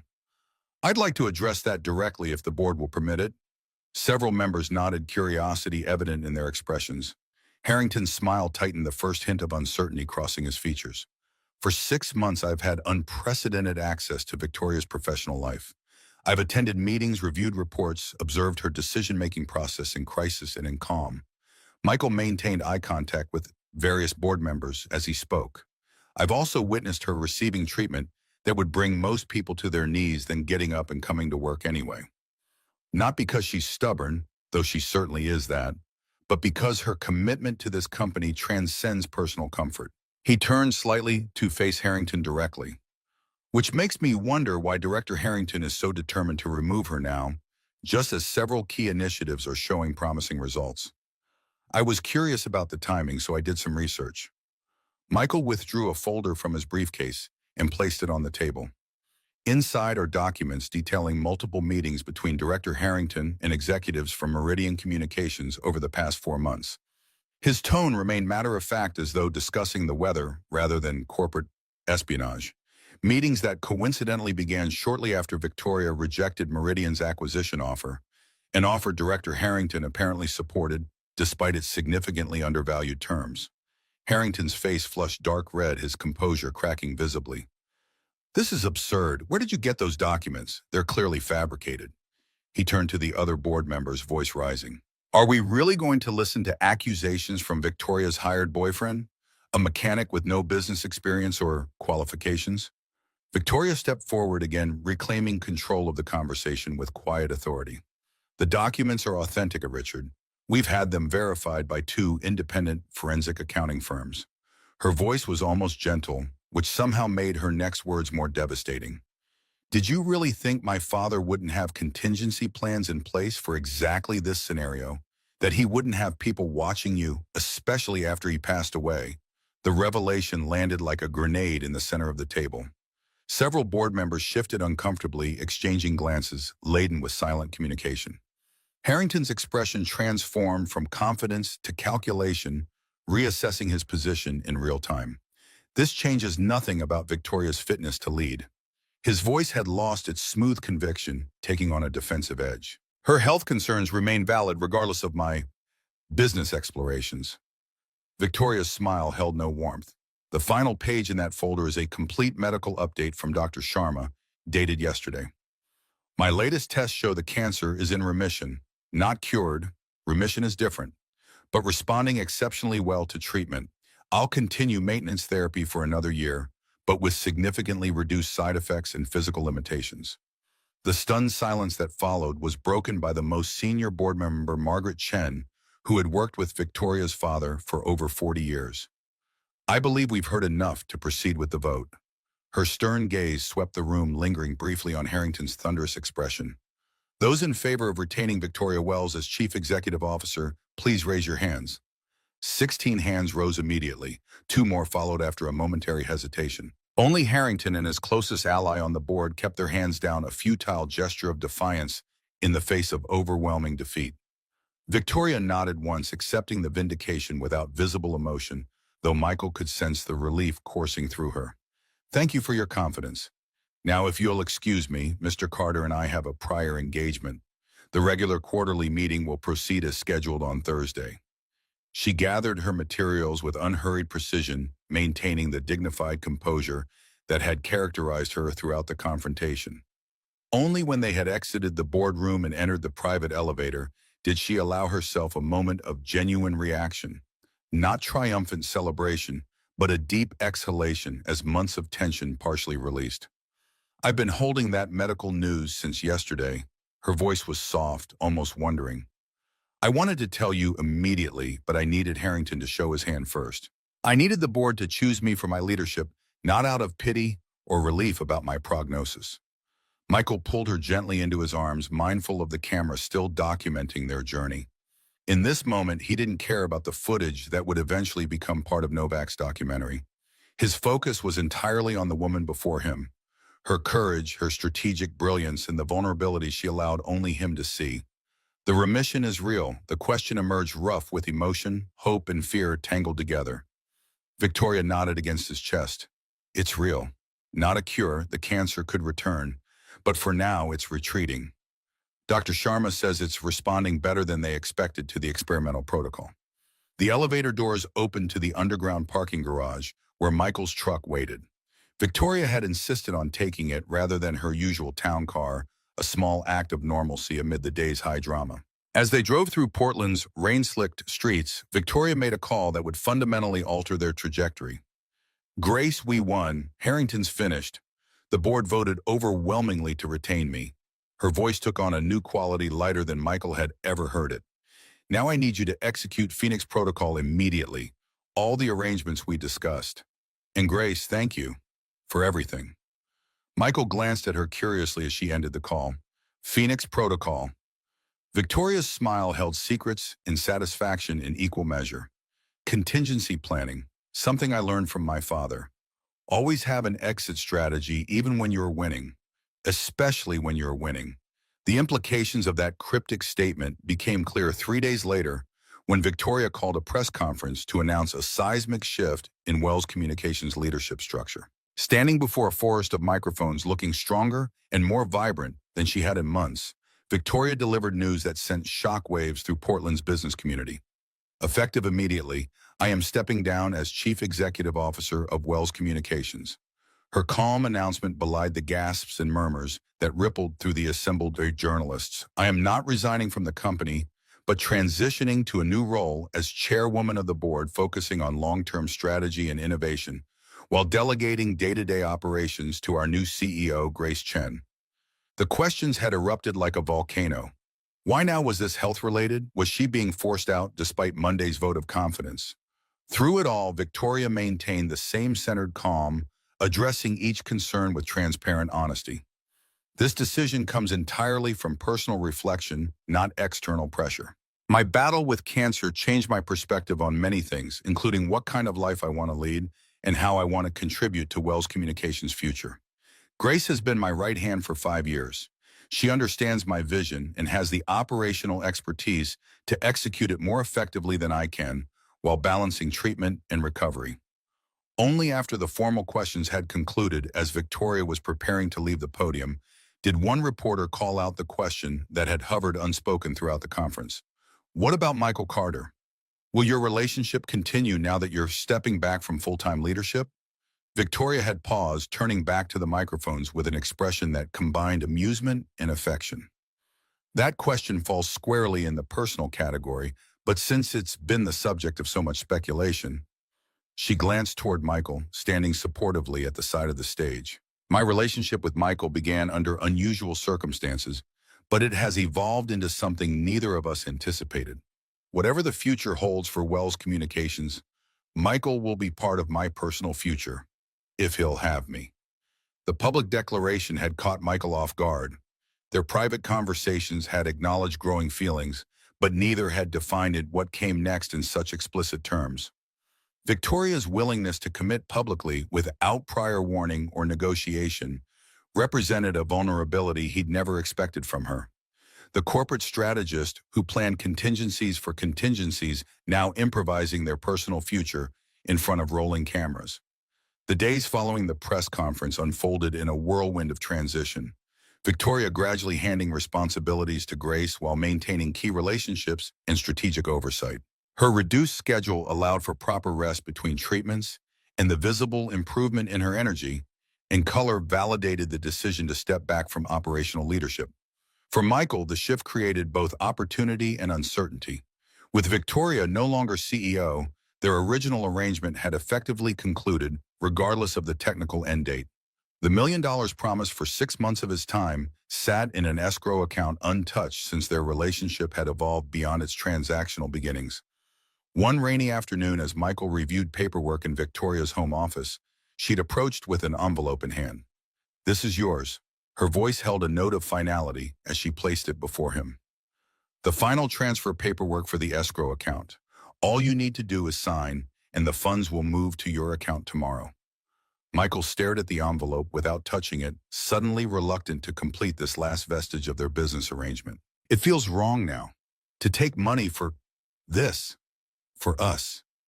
Victoria sat beside him, her expression thoughtful. "Consider it compensation for the career disruption then. For putting your business on hold for the public scrutiny, for all the parts of our arrangement that had nothing to do with feelings that developed later." There was logic in her argument, yet Michael couldn't shake the sense that accepting the money now would somehow taint what had grown between them. Before he could articulate this concern, Emma burst into the office, excitement radiating from her small frame. "Dad, Ms. Chen called and said you can have a meeting with Mr. Bronson about the expansion tomorrow." She danced from foot to foot, barely containing her enthusiasm. "Can we go see the new space after?" "Please." Michael exchanged a confused glance with Victoria, who looked suspiciously innocent. "What expansion? And how does Grace know Harold Bronson?" Emma's expression fell slightly, realizing she'd revealed something prematurely. Oops. Was it supposed to be a surprise? She looked between the adults uncertainly. "Ms. Chen said you were thinking about expanding Carter's Auto into a full-service center with training programs for kids interested in mechanics, and Mr. Bronson has the perfect building available." Victoria had the grace to look slightly abashed as Michael turned to her with raised eyebrows.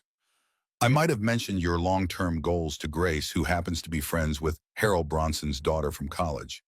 And Harold might be on the board of Wells Communications Charitable Foundation, which has an initiative supporting vocational training programs." The pieces clicked together in Michael's mind.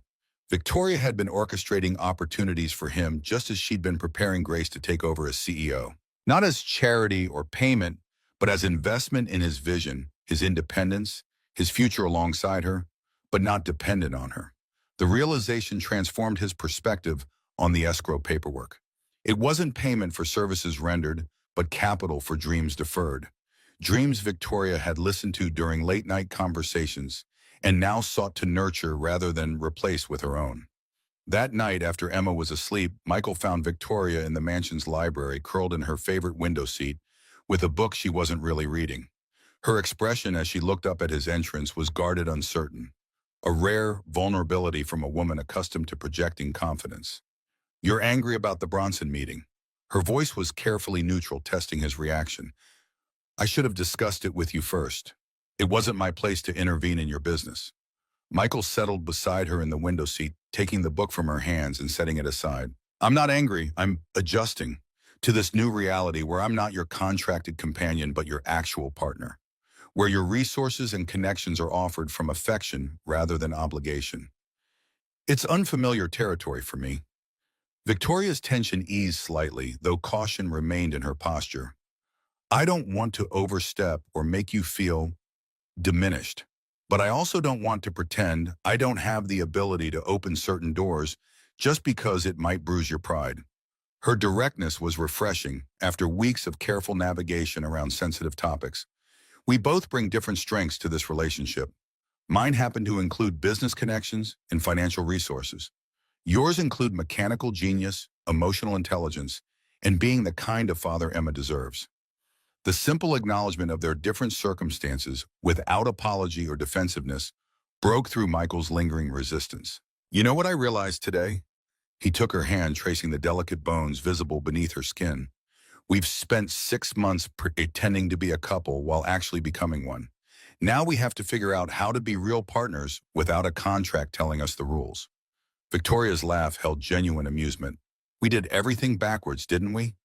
Most people date first, then meet each other's families, then discuss career goals and living arrangements. We started with a business contract, skipped straight to meeting families, and now we're circling back to the dating part." The observation crystallized something Michael had been struggling to articulate. "That's exactly it. We need to date, not for publicity or business advantage, but because we want to know each other better. Because we're choosing each other every day, not fulfilling an obligation." Victoria's expression softened with understanding and something deeper, more profound. "I've never been very good at dating. My last 3 relationships were with people in my industry or social circle. Convenient, expected, comfortable." She squeezed his hand gently. "I don't know how to do normal couple things. I've never been bowling or to a drive-in movie or on a picnic that wasn't catered." The confession, so human, so contrary to her public image, endeared her to Michael in a way her wealth and power never could. "I think that's our next project then. Teaching Victoria Wells how to be an ordinary girlfriend." His smile tempered the potential sting of his words. "Starting with that meeting tomorrow, which I'm going to attend, by the way, but as Michael Carter mechanic and entrepreneur, not as Victoria Wells' boyfriend." Victoria's answering smile held relief and anticipation in equal measure. "I'd like that, all of it. The normal dating, the separate professional identities, the chance to choose each other without contracts or obligations." The following weeks established a new rhythm to their relationship. Victoria settling into her role as chairwoman while continuing less intensive maintenance treatments. Michael developing plans for Carter's Automotive Academy with Harold Bronson's support. Emma flourishing with the stability of a consistent routine that included both her father's apartment and Victoria's mansion. They dated as Michael had suggested, bowling at a rundown alley where no one recognized Victoria beneath her casual clothes and knit beanie, hiking forest trails with Emma, and picnicking beside mountain streams. Cooking dinner together in Michael's modest kitchen rather than being served by Victoria's chef. Each ordinary experience revealed new dimensions of compatibility, new reasons to continue building something lasting from their extraordinary beginning. The conversation they'd both been circling occurred on a crisp autumn evening, 6 weeks after Victoria's press conference. They'd taken Emma to dinner at her favorite pizza place, then ice cream at the shop near Michael's apartment. The domesticity of the outing, so normal, so unlike the glamorous events that had characterized their public appearances, highlighted how much their relationship had transformed. As they walked back to the apartment, Emma skipping ahead to greet neighbors she hadn't seen in weeks, Victoria broached the subject they had been avoiding. I have a flight to New York on Thursday, meetings with our East Coast affiliates, my first major trip since the transition to chairwoman. Her voice was carefully casual, but Michael heard the underlying question. How long will you be gone? His own tone matched hers, acknowledging the significance beneath the mundane inquiry. 2 months, potentially. Victoria maintained her focus forward, watching Emma mull rather than gauging Michael's reaction. We're launching several new initiatives that need personal attention. It's work I can do while continuing my treatment protocol with specialists there. 2 months, the longest they would have been apart since their arrangement began. Michael absorbed the information, considering the implications. The apartment's lease is up next month. I've been postponing the decision about renewing. Victoria slowed her pace slightly, finally turning to meet his eyes. We haven't talked about living arrangements. It's been convenient to split time between my place and yours, but with Emma changing schools next year anyway for middle school, the unfinished sentence hung between them, filled with possibility and uncertainty. Michael found himself at a crossroads he hadn't anticipated reaching so soon. Yet another decision about entangling his life further with Victoria's, this time with direct implications for Emma. The past 6 months have shown us we can navigate living together part-time. His voice was thoughtful, measuring each word. But moving in permanently is different, especially for Emma. She's already attached to you, and if things didn't work out— Victoria nodded, understanding the unspoken concern. The damage would be significant, for all of us. Her expression grew more serious. Which is why I have an alternative proposal. I bought a house, not a mansion, not an investment property. A home. 4 bedrooms, a yard for Emma to play, in a detached garage you could convert into a workshop. It's in a good school district, 20 minutes from both our businesses. Michael absorbed this information with surprise that quickly gave way to deeper understanding. Victoria wasn't suggesting he and Emma move into her world, but rather that they create a new one together. Neutral territory that belonged to none of them yet could become home to all of them. I haven't decorated it or even moved any furniture in. Victoria continued, her usual confidence giving way to uncharacteristic nervousness. I wanted us to make those decisions together if you're interested. If not, I'll sell it, no pressure. It was presumptuous, I know, but Michael silenced her unusual rambling with a gentle finger to her lips, then replaced it with a brief, tender kiss. It's not presumptuous, it's forward-thinking, strategic planning. Isn't that what you're best at? Victoria's tension dissolved into relieved laughter. So you'll consider it. Moving into finding our own space that isn't yours or mine, but ours. Michael glanced ahead at Emma, now chatting animatedly with the owner of the corner bodega, who always slipped her extra candy. His daughter had adapted to their changing circumstances with remarkable resilience, forming a genuine bond with Victoria that transcended their unusual beginning. Looking back at Victoria, he saw not the billionaire heiress who had hired him 6 months ago, but the woman who had become essential to his happiness. Complicated, brilliant, stubborn, and unexpectedly vulnerable in ways only he was privileged to witness. I'll more than consider it. His decision crystallized with sudden clarity. Let's see this house of yours tomorrow. If Emma approves, we can discuss terms. Victoria's expression brightened with hope. Terms? Are we negotiating again? Mr. Carter? Michael's smile held promise and certainty in equal measure. Different kind of terms this time. More permanent ones. If that's something you might be interested in. Victoria's breath caught audibly, understanding the implication behind his casual phrasing. I might be. Very interested, in fact. Her voice softened, emotion bleeding through her usual composure. But first you'll need to meet Margaret. Michael blinked at the apparent non sequitur. Margaret, my mother. She's flying in from London next week. Wants to meet the man who answered a wrong number at 2 in the morning and ended up changing her daughter's life. Victoria's expression held amusement tinged with nervousness. Fair warning, she's more intimidating than an entire boardroom of Harringtons. Michael laughed, the sound carrying forward to make Emma turn and wave enthusiastically. After everything we've faced together, I think I can handle meeting your mother. He took Victoria's hand as they continued walking, their fingers intertwining with comfortable familiarity. Besides, I have excellent references now. CEO of Wells Communications, chairwoman of the board, and a very persuasive 10-year-old who happens to think I'm the best dad in Portland. Victoria squeezed his hand, her expression softening into something tender and private.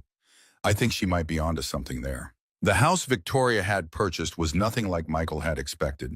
Not a scaled-down mansion or sleek modern showplace, but a century-old craftsman with a character and history evident in every hand-carved banister and leaded glass window. It sat on a tree-lined street in a neighborhood of similar homes, distinguished not by ostentation, but by the care previous owners had invested in maintaining its original charm while updating its systems for modern living. Emma had fallen instantly in love with the window seat in what would become her bedroom, already planning where her books would go and what color she wanted for the walls. Michael had been drawn to the spacious kitchen with its farmhouse sink and butcher block island, envisioning Sunday breakfasts and holiday gatherings in the warm, welcoming space. Most surprising was Victoria's clear delight in the home's modest proportions and practical features, so different from the dramatic architecture and showcase spaces of her family's mansion. She'd moved through the rooms with almost childlike enthusiasm, pointing out original woodwork and clever storage solutions with the appreciation of someone who valued craftsmanship over cost.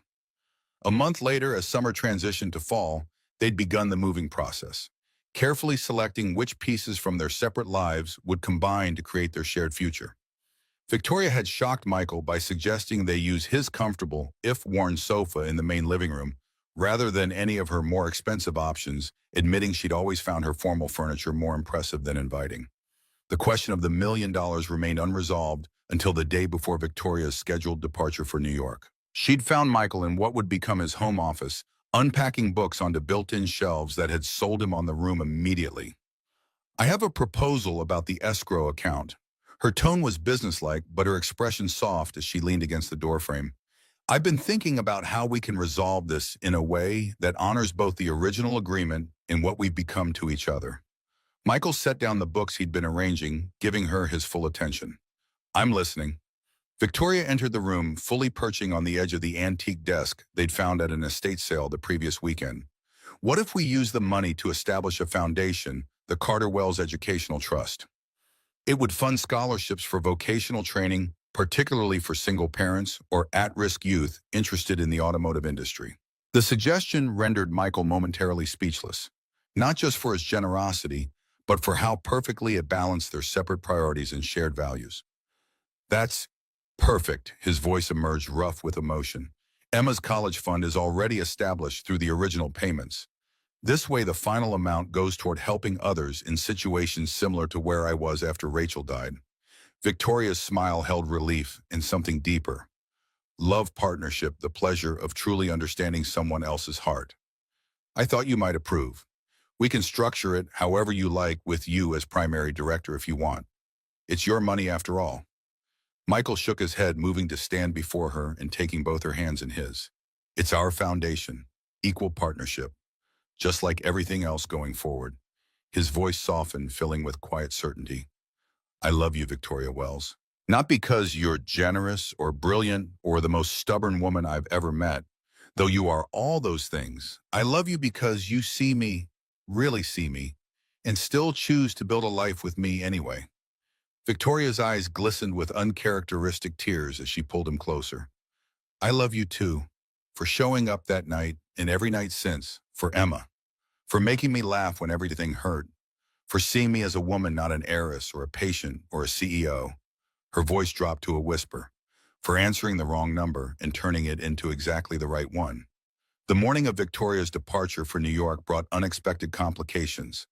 A minor kitchen fire caused by Emma's attempt at making farewell pancakes, resulting in a chaotic rush to clean up and still reach the airport on time. In the hurried goodbyes, Michael had pressed something into Victoria's hand as Emma hugged her fiercely. Only on the private jet after takeoff did Victoria discover what he'd given her. A small velvet box containing not the diamond she might have expected, but a simple key. Attached was a note in Michael's distinctive handwriting, for when you come home to us. P.S. Check your carry-on. Puzzled, Victoria had opened her bag to find a larger box carefully packed among her things. Inside was a meticulously restored vintage telephone, the exact model that had been standard in American homes the year she was born. Another note accompanied it, for remembering that sometimes wrong numbers lead to the right connections. Call us tonight, we'll be waiting. 2 months later, Victoria returned to Portland on a crisp December evening. Michael and Emma waited at the airport, Emma bouncing with excitement, Michael more contained, but no less eager. As Victoria emerged from the secure area, Emma broke away running full tilt to embrace her with a force that nearly toppled them both. You're back for good now, right? No more long trips. Emma's voice held the vulnerability of a child who had experienced too much impermanence already in her young life. Victoria knelt to Emma's levels, brushing copper hair, so like her own, from the girl's forehead with gentle fingers. I'm back for good. I might have short trips sometimes, but nothing longer than a week, I promise. Her gaze lifted to meet Michael's as he approached more sedately. This is home now. You and your dad are home. Later that evening, after Emma had finally exhausted her supply of stories and fallen asleep, Michael and Victoria stood in the kitchen of their new home, now fully furnished and lived in, bearing the comfortable marks of family occupation. I have something for you. Michael reached into his pocket, extracting a small box similar to the one he'd given her before her departure. But unlike the key, this box contained a ring.